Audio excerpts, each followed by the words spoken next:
아멘. 이 시간 읽을 하나님의 말씀은요, 요한복음 12장 1절부터 8절입니다.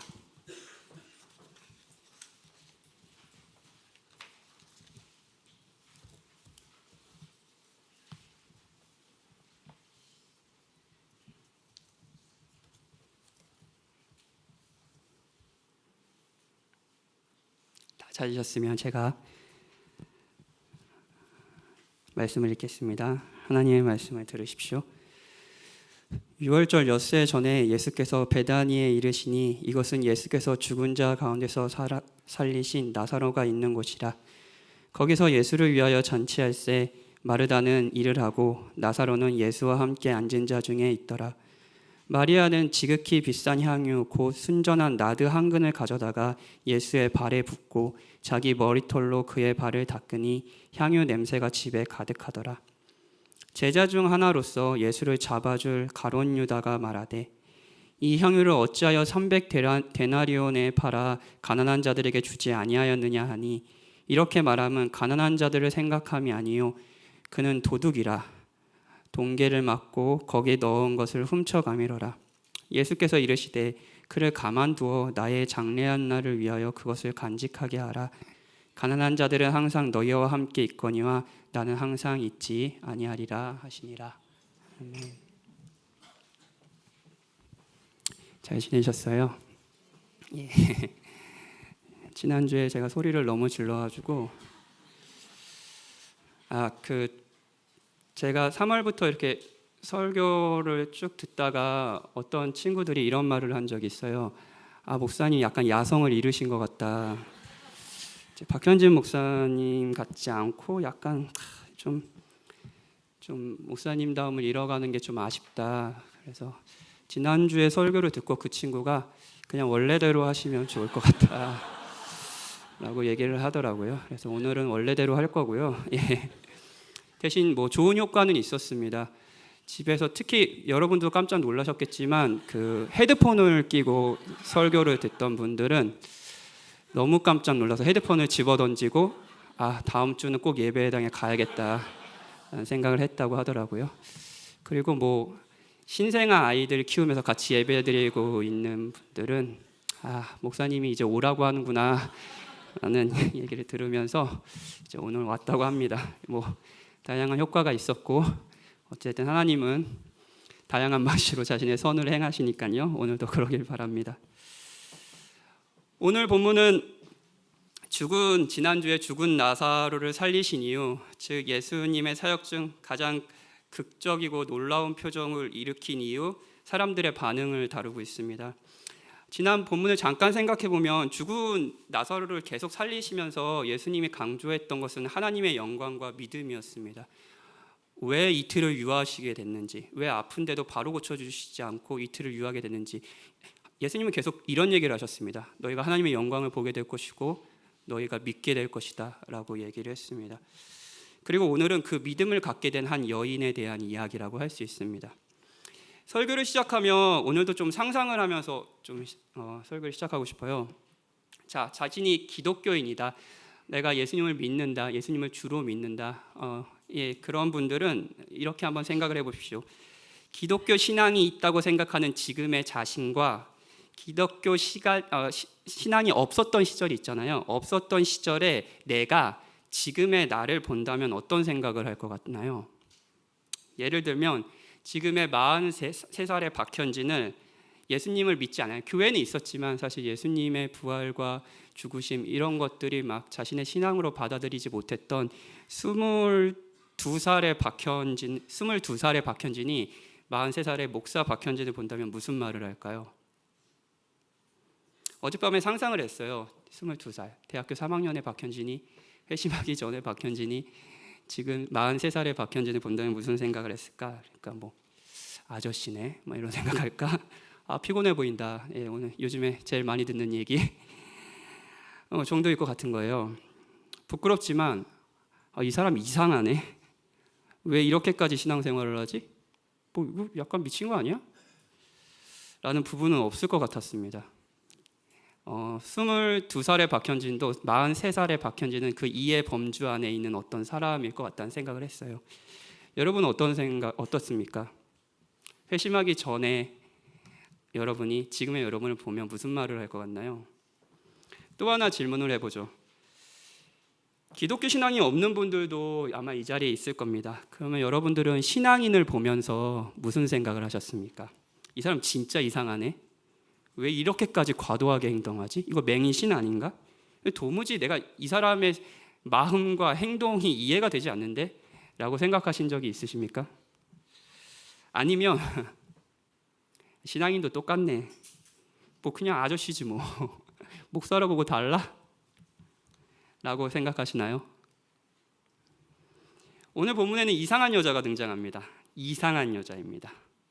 그 당시에 사회적 범주에서 이 여자는 약간 미친 여자같이 보였습니다. 도무지 이해되지 않는 행동을 해요.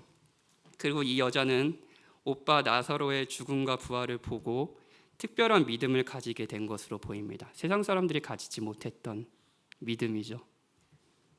예수님이 죽으셨던 그 믿음이요.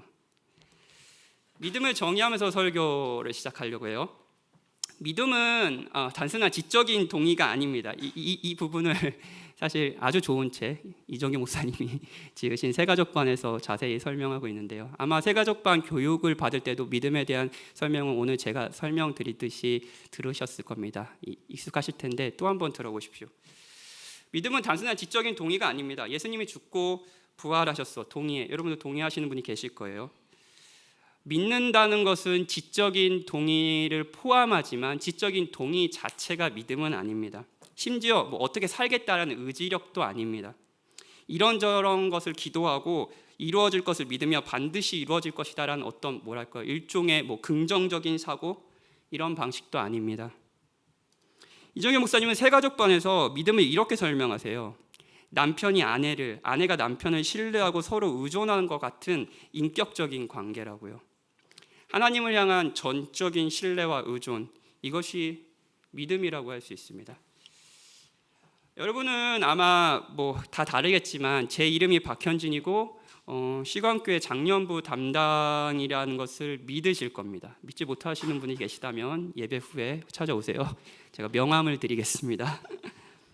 이런 정보에 다 동의를 하실 거예요. 저 사람 목사지, 저 사람 시간교회에서 사역하지, 동의하실 거예요. 그런데 이런 단순히 지적인 동의가 아니라, 제가 올해부터 이제 이기준 목사님이 계신데 이기준 목사님과 같이 사역을 하고 있거든요. 같이 사역을 하면서 저는 이기준 목사님 또 다르실지 모르지만 저는 많이 사랑하고 의지하게 된 것 같아요. 이기준 목사님을요. 목사님도 그러셨길 제발 바랍니다. 네. 박현진과 있는 시간은 고통이었다. 빨리 10월 돼서 나가라 이러지 않으셨으면. 네, 목사님의 인품과 그 목사님이 그 교회를 향한 마음, 그리고 그 교회를 향한 마음을 실제 현장에서 어떻게 열심히 사역하려고 하시는지 목사님을 보는 게 정말 너무 행복했고 목사님을 더 사랑하게 됐습니다. 저를 잘 모르는 분들은 시간교회 목사 정도로 저에 대한 사실을 믿을 수 있습니다. 그런데 같이 사역하는 우리 사역자들은 사역자와 저는 그냥 서로의 정보에 대한 사실을 믿을 뿐 아니라 인격적인 관계 안에서 서로를 깊이 신뢰하고 무엇보다 원하고 같이 함께 하고 싶어하고 같이 사역하고 싶어하고 사랑합니다. 성경은 이것이 믿음이라고 해요. 예수님이 저와 여러분에게 주고 싶은 믿음은 어떤 정보와 여러분이 지금 이 자리에서 알지 못했던 어떤 새로운 정보를 얻는다, 아주 중요합니다. 그거에 대해 동의한다든지 긍정적인 부정적인 사고로 가득 찼는데 내 삶을 긍정적으로 바라보게 됐다든지 결연한 의지가 생겼다든지, 이 모든 것을 넘어서서, 이 모든 것을 포함하는 인격적인 신뢰를 주시고자 하십니다. 매주 제가 복음이 여러분의 삶에 실제적으로 어떻게 적용되는지 나누라고 했습니다. 아마 제가 8월 달까지는 매주 이것을 할 겁니다.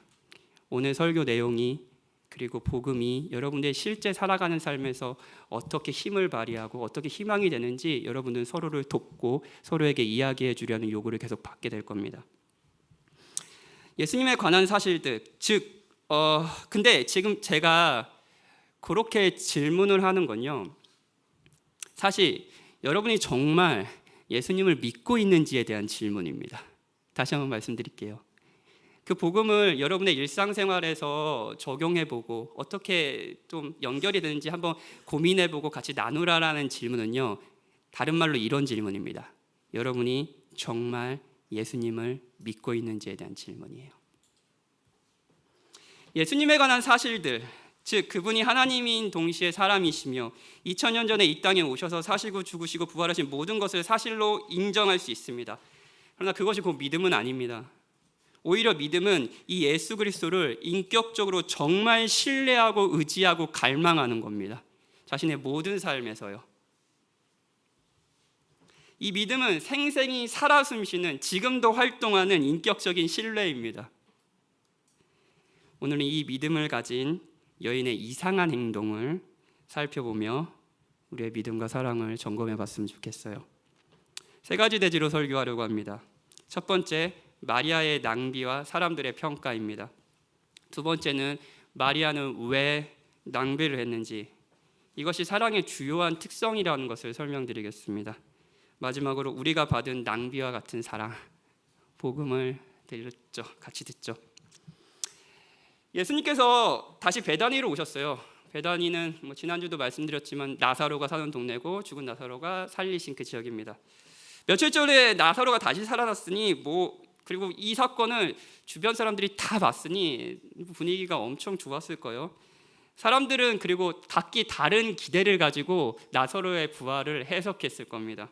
예를 들면 드디어 로마의 압제로부터 우리를 구원할 왕이 오셨다라는 기대를 가진 사람들도 있었을 것이고요. 이 사람만 따르면 내가 가난하지는 않겠네. 혹은 병이 걸리더라도 그냥 나사로야 나오라 하면 나오니까요. 병이 걸리더라도 이 사람만 따르면 나는 병을 낫겠네 라는 기대로 예수님을 위한 잔치에 참여했습니다. 베다니에서 잔치가 열렸고요. 그런 다양한 기대가 모여서 잔치가 열렸죠. 이 잔치는 다른 어떤 잔치와 크게 다르지 않았습니다. 2절에 보면 마르다는 주방에서 일을 했고요. 일종의 그 당시에 잔치를 벌인다고 하면 여성의 역할들이 이런 것들이었으니까요.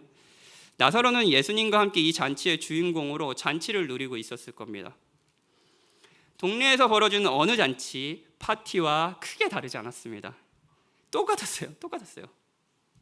딱 한 명만 빼고요. 축제 같은 분위기를 망치는 한 명이 등장합니다. 3절에 보면 나사로의 여동생 마리아가 지극히 비싼 향유, 순전한 나드 한 근을 가지고 옵니다. 이거 설명이 필요해요.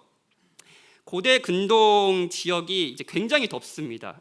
열대의 기후예요. 그래서 사실 그리고 워낙 건조하기 때문에 땀을 엄청 많이 흘릴 거 아니에요. 다니면은. 근데 파티에 왔어요. 그럼 파티에 왔으면 어떤 향기가 날까요? 상상이 가시나요? 그때 샤워하고 와 이럴 수 없잖아요. 물이 귀한 나라인데 샤워 1년에 몇 번 하겠어요. 그러면 온갖 그 땀에 쩌든 내가 막 날 거 아니에요. 그러면 파티를 여는 주선자가 꼭 하는 행동이 있었습니다. 머리에 향유를 한 방울 떨어뜨리는 거예요. 그러면 향이 워낙 강하다 보니까 그 머리에 떨어진 향이 이제 온몸을 덮고 그래서 그 땀 냄새를 가렸습니다.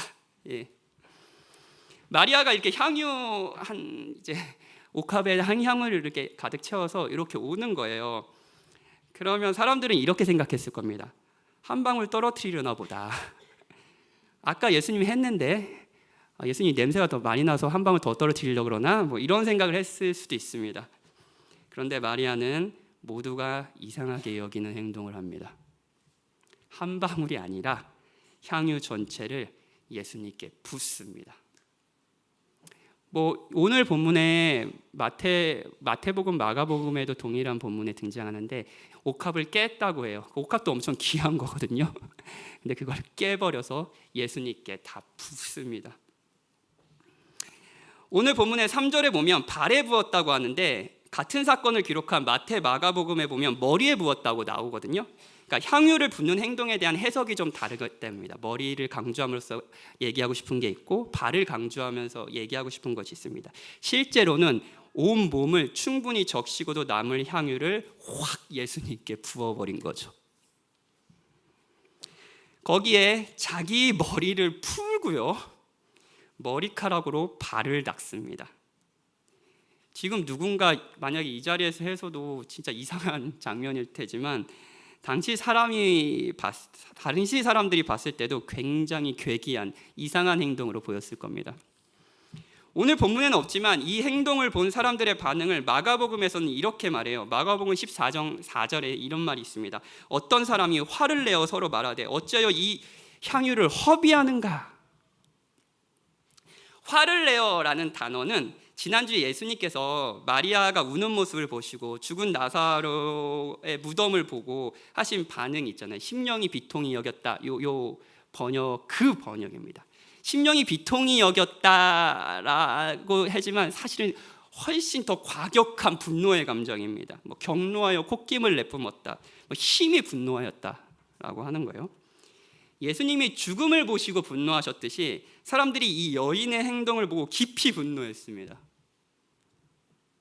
이 여인의 행동은 당시 사람들이 생각하기에 아주 어리석은 행동같이 보였고, 그리고 아주 무례한 행동처럼 보였기 때문입니다. 마리아의 행동을 분석해 볼까요? 이 행동, 한 5분일까요? 5분 정도 닦았을까요? 모르겠어요. 시간은 모르겠어요. 그 5분의 시간 안에서 마리아는 엄청난 것들을 포기했습니다. 일단 부와 미래를 포기했어요. 자, 5절에 보면 마리아를 본 유다의 평가에서 이 향유의 가격이 등장하는데 300데나리온이라고 해요. 그러니까 데나리온이라는 화폐의 단위는 당시 노동자의 하루 품삯을 의미합니다. 그러니까 300데나리온은 약 노동자가 1년을 해서 벌 수 있는 돈이에요. 연봉이에요. 자, 연봉이 여러분들 각기 다르겠지만 여러분의 연봉을 생각하세요. 그 연봉이에요. 그것이 향유예요. 이 금액은 당시에도 엄청나게 큰 것이어서 신학자들은 이 두 가지, 이 향유를 가지고 있다는, 마리아가 향유를 가져왔다는 엄청난 양의 고가의 향유를 가지고 있다는 것을 두 가지로 이제 해석합니다. 첫 번째는 마리아가 진짜 부자였다. 두 번째는 아마도 저는 두 번째일 것 같은데 이거는 상속받은 유산이었을 것이다. 제가 지난주에 얘기했듯이 아마 요 3남매는 부모님을 잃고 나사로가 가장의 역할을 했을 것이라고 예상한다 했잖아요. 부모님이 돌아가셨고요. 그 자신에게 맡겨진 유산이었을 수 있습니다. 아마 이 유산은 당시 통례상 결혼을 할 때 여인들은 결혼 지참금을 가지고 결혼을 해야 됐거든요. 결혼 지참금으로 사용했을 수도 있습니다. 모두들 그렇게 하니까요. 그런데 1년 연봉을, 부모님의 유산을, 결혼 지참금을 깨서 예수님께 붓습니다. 마리아는 돈과 함께 미래도 다 예수님께 부어버린 겁니다. 마리아가 포기한 것이 또 있습니다. 그녀는 예수님의 발을 닦습니다. 같은 본문에서 마태와 마가가 마리아가 예수님의 머리를 향해 부었다고 하는 것은 예수님께서 왕으로서의 기름 부음을 받고 높임을 받았다는 것을, 예수님이 왕이시다라는 것을 강조하기 위한 표현입니다. 그런데 요한은 머리가 아니라 발을 강조해요. 왜냐하면 그 당시 발을 닦는다는 것은 노예도 잘하지 않는 행동이었고 굉장히 수치스러운 행동이었습니다. 그것도 모든 사람들이 지켜보는 공적인 파티의 자리에서 예수님의 발을 닦습니다. 예수님 앞에 자신이 얼마나 무가치한 존재인지 스스로 알고 있다는 것입니다. 요한은 이것을 강조하고 싶은 거예요. 거기에 마리아는 손으로 예수님의 발을 닦고도 이상한데 자기의 머리로 예수님의 발을 닦습니다. 당시 여인들은 절대 공적인 자리에서 머리를 풀지 않았습니다.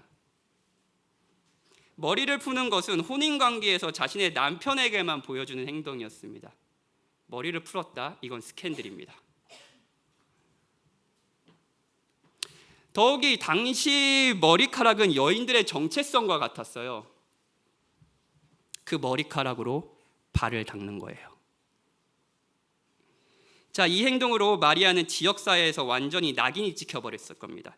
예수라는 사람의 발을 머리카락으로 닦은 미친 여자. 결혼? 당연히 못하죠. 수치스러운 여인, 공동체에서 살 수 없는 여인이 되었을 겁니다. 이 행동으로 마리아는 부, 명예, 정체성, 인정, 공동체, 미래 모든 것을 포기해버렸습니다. 모든 안전망을 한순간에 버리는 행동. 방금 말한 것들은 일반적으로 사람들이 행복한 삶, 안정적인 삶, 더 나은 사람을 위해서 의존하는 것들입니다. 돈, 명예, 인정, 관계, 직장, 공동체, 이 모든 것을 포기하는 행동이었어요. 당연히 사람들의 평가는 분노하며 이 향유를 허비하는가, 낭비하는가 라고 말합니다. 여기에서 물어야 할 근본적인 질문이 있습니다. 마리아는 도대체 왜 이런 이해할 수 없는 행동, 다른 사람들이 보기엔 약간 정신이 이상하네 라고 했을 법한 행동을 했을까요? 이 질문에 대한 답이 믿음이라는 것이 무엇인지 신앙의 본질을 알려줄 겁니다. 두 번째 대제입니다. 마리아는 왜 이런 행동을 하는가? 두 가지를 말씀드릴 수 있을 것 같아요. 첫 번째는 마리아가 바라보는 예수님과 유다 및 제자들, 하다못해 마르다, 그리고 다시 살아난 나사로조차 바라보는 예수님, 서로가 바라보는 예수님이 달랐다는 겁니다. 단적으로 빨리 얘기하면 마리아는 주를 사랑했지만 다른 사람들은 주를 이용할 뿐이었습니다. 사랑을 해본 경험들이 다 있으시죠? 없으신 것처럼 다 동의하실 텐데, 사랑을 해보셨으면 동의하실 텐데, 누군가 사랑을 시작하면 전에 안 하던 이상한 행동을 하기 시작합니다. 시작해요. 저도 많이 했습니다. 저도 많이 했어요. 결혼 전에 아내가 있어서 좀 부끄러운데 결혼 전에 아내가 데이트하다가 명동이었던 것 같아요. 명동에서 이렇게 데이트해서 길거리에서 아내가 좋아하는 캐릭터 그 인형을 발견한 거예요. 근데 이걸 아내가 너무 좋아하더라고요. 막 5분 동안 너무 좋아해서 그 안에서 막 발을 동동하면서 너무 좋아하는 거예요. 너무 이쁘다 좋아하는 거예요. 눈치가 빨랐으면 그 자리에서 사면 되잖아요. 근데 제가 눈치가 없어서 몸이 고생을 했습니다. 그래서 다음 날 만날 때 그걸 사주려고 3시간을 완복해서 10,000원짜리 인형을 사가지고 다음 날 데이트 장소에 등장했고요. 아내는 우와 놀랬죠. 미친 겁니다. 바보 같죠? 하지만 사랑은 우리를 정상이 아니게 만들고 낭비라고 불리는 행동을 하게 하는 부분이 있습니다. 3시간 시간 낭비잖아요. 사랑을 하면 약간 바보가 됩니다. 사랑을 하면 모든 시간과 자원과 마음이 그 사람을 위해서 움직이게 만듭니다. 마리아는 왜 이런 행동을 했을까요? 가장 중요한 것은 이 여인이 그것에 모인 모든 사람들과 다르게 예수님을 바라보고 있다는 겁니다. 예수님을 사랑한다는 거예요. 오빠가 죽었어요. 헤아릴 수 없는 거대한 슬픔에 잠겼습니다. 그런데 그런 자신을 보고 예수님이 우십니다. 그리고 죽은 오빠를 향해 나사로야 나오라, 소리 안 지를게요. 나오라 하며 다시 살려주십니다. 마리아는 이 사건을 통해 전에 없던 예수님과 특별한 인격적인 관계가 생겼을 겁니다. 예수님을 사랑하게 된 겁니다. 부, 명예, 지위, 공동체 이 모든 것이 중요하지만 예수님보다 중요하지는 않게 된 것입니다. 기꺼이 이 모든 것을 예수님께 드릴 정도로 마리아는 예수님과 깊은 관계를 맺고 있습니다. 처음 시작할 때 믿음이 뭐라고 얘기했죠? 정보의 동의, 긍정적인 사고방식, 결연한 의지 이 모든 것을 뛰어넘어서 이 모든 것을 다 포함하는 인격적인 신뢰. 네, 마리아는 믿음이 있는 겁니다. 반면 마리아의 행동을 보면서 유다가 평가를 합니다. 5절이에요. 이것을 300다라논에 팔아 가난한 자들에게 주지 아니하였느냐라고 비판해요. 합리적 비판 아닌가요? 이거 왜 이렇게 낭비해? 이거 지금 밥 못 먹고 이렇게 굶주리는 사람들이 얼마나 많은데 이걸 왜 예수님께 부어? 왜 명동까지 가서 그걸 사? 그냥 인터넷으로 똑같은 거 주문하면 되지. 멍청하면 몸이 고생이지. 이렇게. 유다를 비롯한 사람들은 마리아의 사랑이 이해가 되지 않았습니다. 이유는 하나죠. 이유는 하나예요. 사랑하지 않으니까요.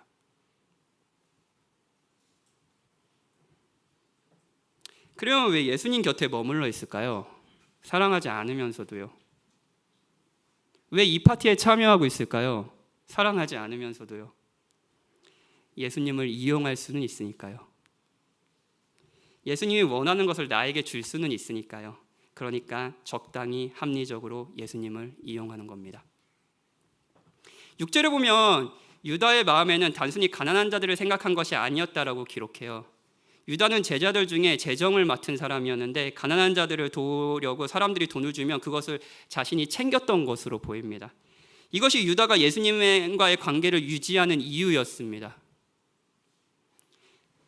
이분의 제자면 얻을 수 있는 것이 있거든요. 유다는 마리아와 달리 예수님을 사랑하지 않고 이용합니다. 유다가 사랑하는 것은 따로 있어요. 유다가 자신의 미래와 안전, 행복을 위해서 의지하는 것은 따로 있습니다.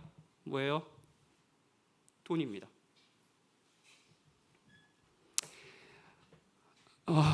유다는 워낙 성경 속에서 나쁜 인물로 예수님을 팔고 막 가려지지만 이 주제에 대해서 여러분들의 마음을 좀 난 유다 정도는 아닌데 그럼 오늘 이 자리에는 왜 나오셨나요? 예수님을 사랑하셔서?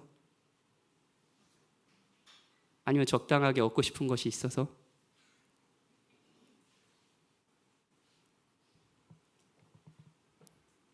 만약 후자라면 우리가 그렇게 비난하는 가룟 유다의 마음과 우리의 마음이 크게 다르지는 않습니다. 여기서 우리가 알 수 있는 것은 예수님과 관계를 맺는다고 했을 때 우리는 둘 중에 하나를 선택한다는 겁니다. 사랑하거나 이용하거나.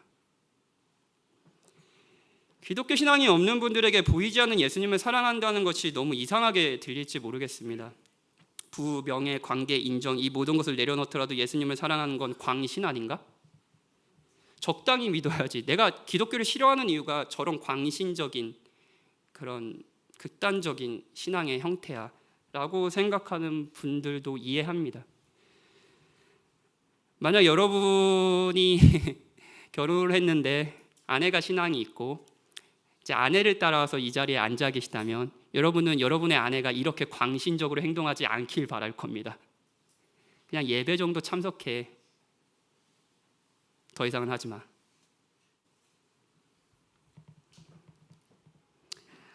하지만 여러분이 예수님을 사랑하지 않는다고 해서 아무것도 사랑하지 않고 있다고는 생각하지는 마십시오. 여러분에게도 어떤 것을 줘도 아깝지 않은 혹은 내 삶을 안전하고 행복하게 지켜줄 것이라고 믿는 어떤 대상이 있습니다. 그것이 돈일 수도 있고요. 그것이 직업적인 성취일 수도 있고요. 가족이라는 관계일 수도 있고요. 사람들의 인정일 수도 있습니다. 아니면 아내의 인정일 수도 있죠. 그리고 여러분은 자신을 사랑해서 모든 것을 결정하고 모든 것을 아깝지 않게 헌신하는 삶을 살 수 있습니다. 자기 자신을 너무너무 사랑해서요. 모든 시간과 에너지, 모든 것을 자기를 사랑하는 것에 아깝지 않게 투자하고 있는 분도 계실 겁니다. 우리 모두는 뭔가를 사랑하고 그 사랑하는 것에 있어서 낭비 같은 행동을 보이니까요. 저 사람 왜 저래? 여러분도 있습니다. 그것이 무엇인지 찾아보십시오. 정말 있습니다. 여기서 비유를 하나 살펴보려고요. 마태복음 13장 44절에 보면 천국에 대한 다음과 같은 비유가 있습니다.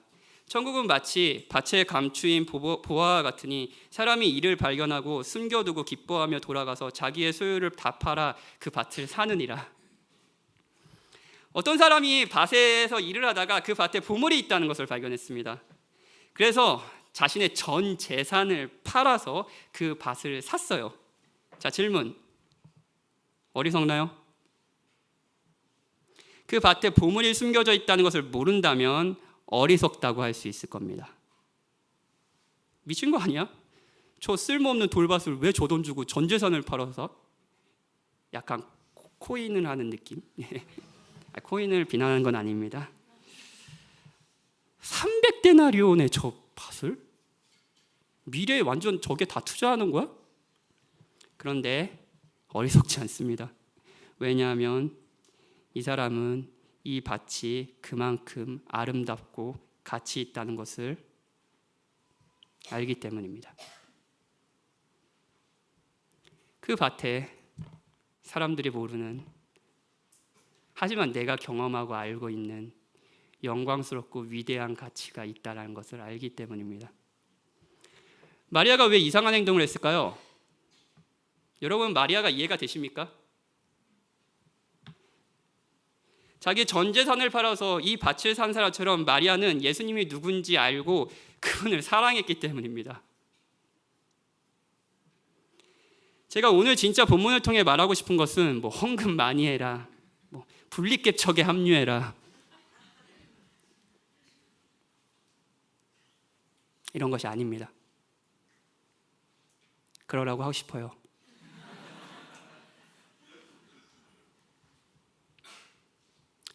제가 진짜 하고 싶은 얘기는 여러분의 마음을 살피라는 겁니다.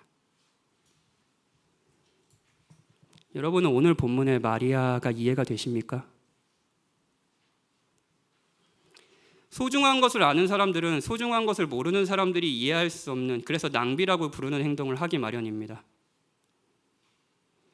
만약 제가 정말 예수님을 알고 사랑하게 된 사람이라면 43살의 박현진이요, 22살의 박현진은, 예수님을 알지도 못하고 사랑하지 않는 그 박현진은 지금의 저를 보며 이렇게 이야기할 겁니다. 왜 저렇게 살지?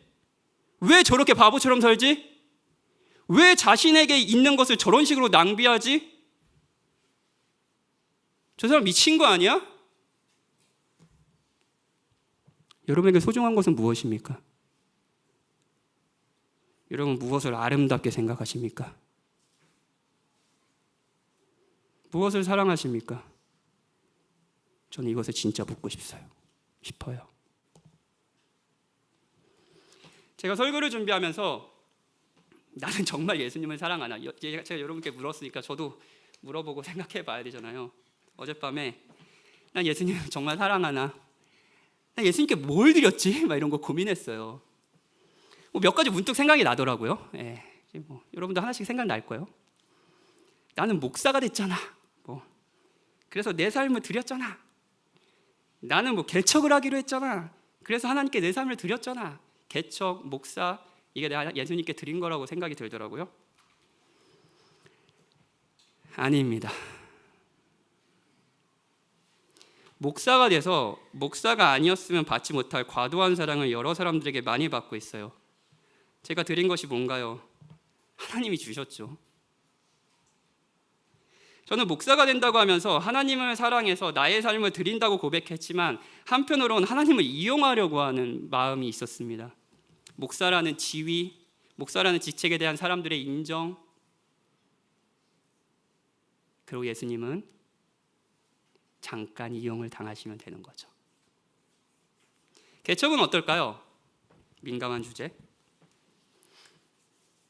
저는 우리가 하는 개척이 위험하다는 것을 압니다. 특히 교회를 사랑하시는 많은 분들에게 새로운 교회를 세운다는 것은 여러분의 삶을, 아주 중요한 여러분의 삶의 일부를 포기하고 깨트려버리는 도전일 겁니다. 100개의 교회가 개척하면 1개 교회가 살아남습니다. 저희 개척하는 교회가 그 교회가 될 수 있을까요? 신촌은 성공했는데. 이 선택이 어떤 분들에게 어리석어 보일지 모르겠습니다. 우리 교회가 할 일이 태산인데 무슨 개척을 하냐? 우리도 서로 친하지 않은데 무슨 도시를 섬기냐? 여러분들의 이런 비판을 무시하고 싶지는 않습니다. 교회를 사랑하는 다른 방식의 여러분들의 표현이라고 생각합니다. 그래도 불구하고 개척을 하는 이유는 뭘까요? 저는 개척을 합류하고 개척에 마음을 두면서 여러 방식으로 섬기는 분들의 마음 중심에 예수님을 사랑하는 마음이 있기를 바랬습니다.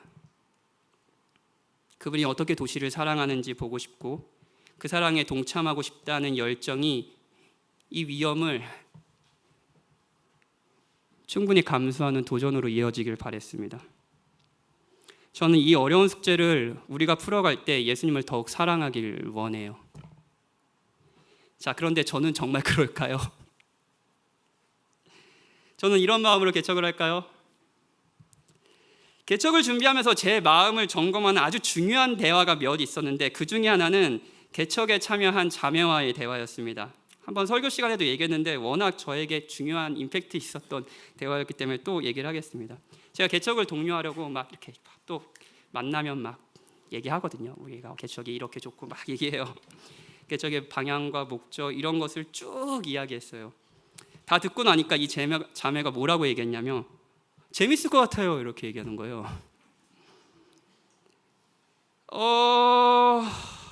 기분이 묘하더라고요. 재미? 난 죽고 살고를 갈고 나를 다 녹여내면서 하고 있더니 넌 재밌을 것 같아. 처음에 이런 감정이 들었어요. 아니 근데 이제 재밌을 것 같아요 라고 하면서 이 말이 곧 합류했다라는 의사니까 너무 감사했죠. 그런데 그날 저는 왜 개척이 재미없을까 생각해 봤습니다. 이유는 하나였어요. 저는 목사가 될 때와 같이 지금도 역시 예수님을 이용하려고 할 뿐 사랑하진 않습니다.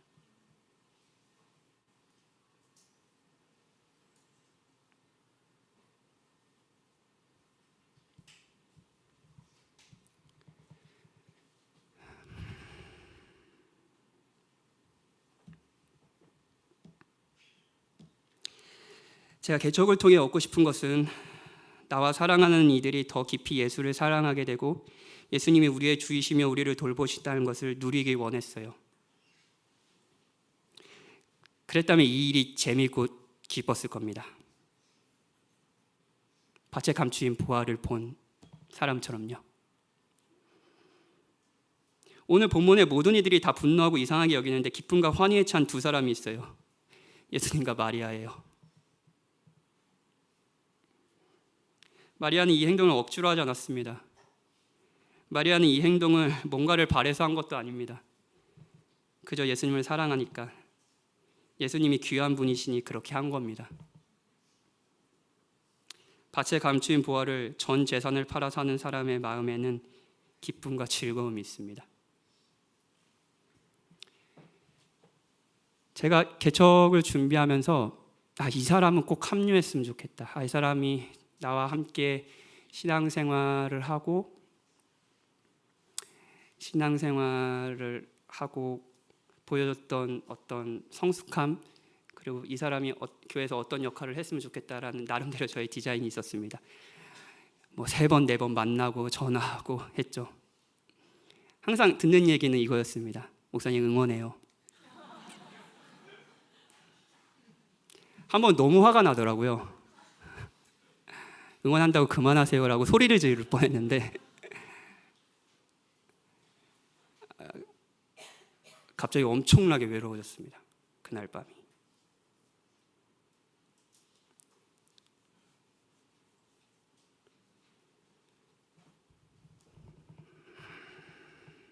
기도를 하면서 이런 생각이 드더라고요.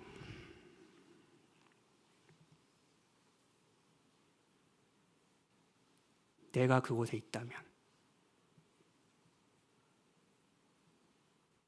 내가 너와 함께하는 개척 멤버라면,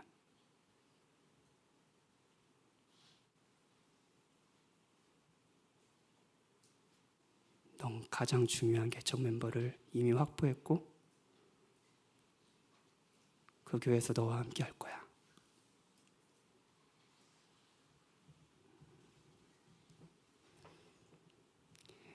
저는 이 개척을 준비하는 시간이 예수님을 더 사랑하는 시간이 되길 바랍니다. 그리고 여러분에게도 마찬가지입니다. 사랑하는 여러분, 저는 그냥 평범하게 사는 20살 박현진도 인정하는 이상하지 않은 목사인 것 같습니다. 여러분은 어떠십니까? 우리가 원하는 것은 크지 않을 수 있습니다. 그저 주변 사람들이 나를 좋아해주고, 특히 내가 좋아하는 사람들이 나를 좋아해주고, 학교를 졸업하고 학교에서 우수한 성적을 얻고 새로운 직장을 얻고 신랑 아니면 신부를 얻고 서울에서 살 수 있는 적당한 집과 차, 적당한이 참 상대적인데, 그리고 적당한 휴식, 늙어서 건강하고 즐거운 은퇴 생활을 하고 지옥에 안 가는 것, 그리고 이런 삶을 위해 적당히 예비하고 적당히 헌금하고 적당하게 사랑하고 너무 튀지 않고, 그렇다고 교역자가 연락 올 정도로 뒤처지지는 않고, 설교를 들으면 적당하게 유익할 수 있고 고통, 섭리, 복음에 대한 나름대로의 신학을 정리해서 사람들에게 얘기할 수 있는 정도. 만약 여러분과 제가 그렇게 살고 있다면 마리아가 이해가 되지 않을 겁니다. 마리아는 과격한 맹신이고 자신의 삶을 아끼지 않는 어리석은 자로 생각할 수 있어요. 여러분은 마리아가 이해가 되십니까? 마리아의 이상한 행동의 원인은 사랑이었습니다. 그런데 한 가지가 더 있습니다. 마리아는 예수님의 죽음을 다른 이들과는 조금 다르게 알고 있었던 것 같습니다.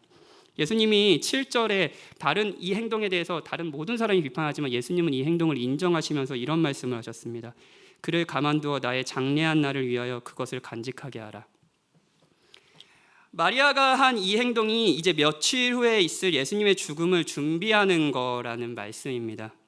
당시 장례 문화 중에는 시신이 부패할 때 나는 악취가 날 거 아니에요. 그래서 악취를 제거하기에 비싼 향유를 시신에 이렇게 뿌렸습니다. 예수님은 이 마리아가 자신이 죽을 것을 알고 그것을 준비하는 거라고 말씀하시는 겁니다. 마리아가 예수님의 죽음이 어떤 의미가 있는지, 그것을 충분히 알았는지는 정확하게 모릅니다. 그래도 틴켈러 목사님은 이미 예수님이 수차례 자신이 죽을 것을 예고하셨고 마리아는 예수님의 곁에서 말씀을 듣는 것을 가장 좋아하는 여인 중에 하나였고, 동시에 오빠의 죽음과 그를 살리신 예수님을 보면서 예수님의 죽음에 대한 사람들이 가지고 있지 못한 믿음을 가지고 있을 거라고 예상합니다. 마리아는 예수님을 사랑했고 예수님의 죽음을 알고 있는 것이기에 사람들이 이해할 수 없는 낭비처럼 보이는 행동을 했습니다. 마리아가 예수님을 사랑했기에, 그리고 그의 죽음에 대한 의미를 알았기에 낭비 같은 행동을 했다면 가장 중요한 질문, 어떻게 사랑하게 됐나? 성경의 답변은 마리아보다 먼저, 우리보다 먼저 더 큰 낭비 같은 사랑을 보여주신 분이 계시다는 겁니다. 마리아가 사랑을 받았기에 사랑한다는 거예요. 마지막 대지로 넘어가죠. 마리아가 충분히 죽음의 의미를 알고 있었든 아니면 그냥 은연중에 이렇게 예수님의 죽음을 준비하고 있었든 이 본문에는 앞으로 마리아와 그리고 우리가 받을 사랑이 예고됩니다.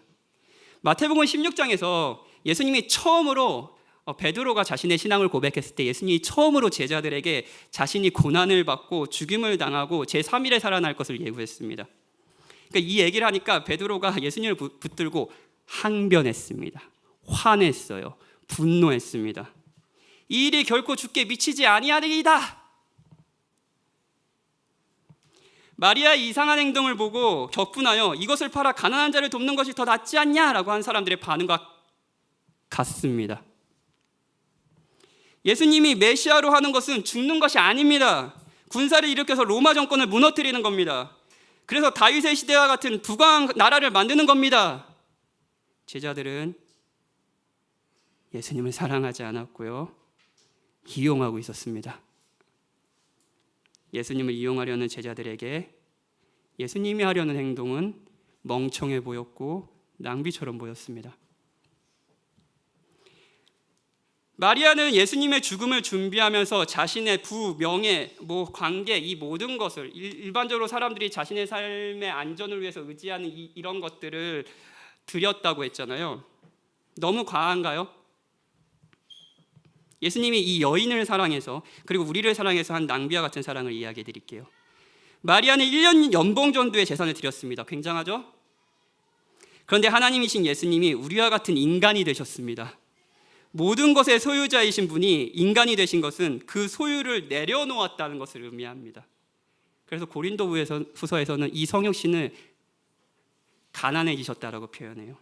빌립보서 2장 6절 7절에는 이런 말씀이 있습니다. 그는 근본 하나님의 본체시나 하나님과 동등됨을 취할 것으로 여기지 아니하시고 오히려 자기를 비워 종의 형체를 가지사 사람들과 같이 되셨고, 전 우주의 소유자, 모든 것을 가진 분이 가난한 목수의 아들이 되셨습니다. 이것이야말로 세상이 이해할 수 없는 낭비 아닌가요? 이 여인은 발을 자신의 머리카락으로 닦았습니다.